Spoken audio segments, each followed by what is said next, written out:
Hi, this is Tim from Chiropractic, and today I wanted to talk a little bit about the disc. I wanted to describe Kirkcaldy-Willis's degenerative cascade.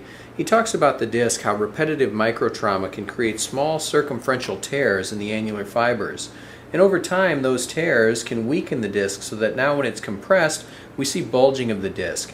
If those tears coalesce and form a channel, now this nuclear material inside can bulge and actually herniate to the outside.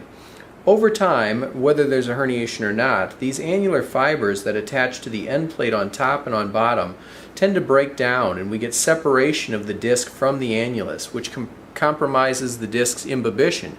The disc doesn't have an arterial blood supply. It depends on getting nourishment from the vertebra above and below through those end plates. So over time, as that nutrition is diminished, the disc thins, which decreases its ability to absorb shock and increases loading on the facet joints and leads to degeneration and instability. Now we know that a lot of people get disc lesions. In fact, asymptomatic disc lesions are present in 30% of the population at age 20, and that increases to 84% by the time that you're 80.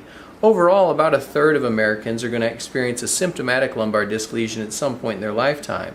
And one of the ways that we can know how that happens is the rate at which the disc degenerates versus the rate at which the nucleus dehydrates.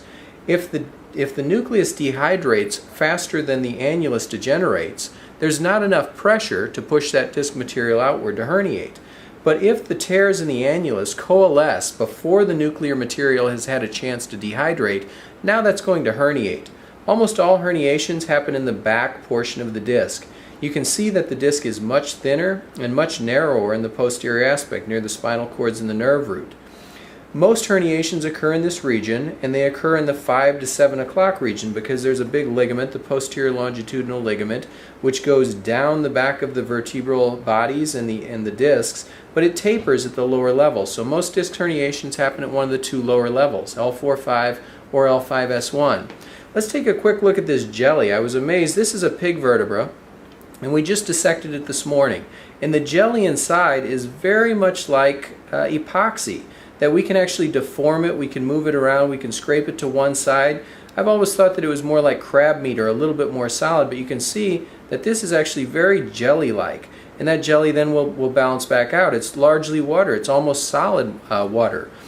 And so that forms a great pillar of support for the vertebral body, that this water is non-compressible. Because of the disc, it can deform, but it doesn't wear out. It does go away, and when it goes away, that's when we have problems. That's the disc herniations that are going to occur in these regions. They can happen centrally, they can happen paracentrally, they can happen in the foramina or the lateral recess.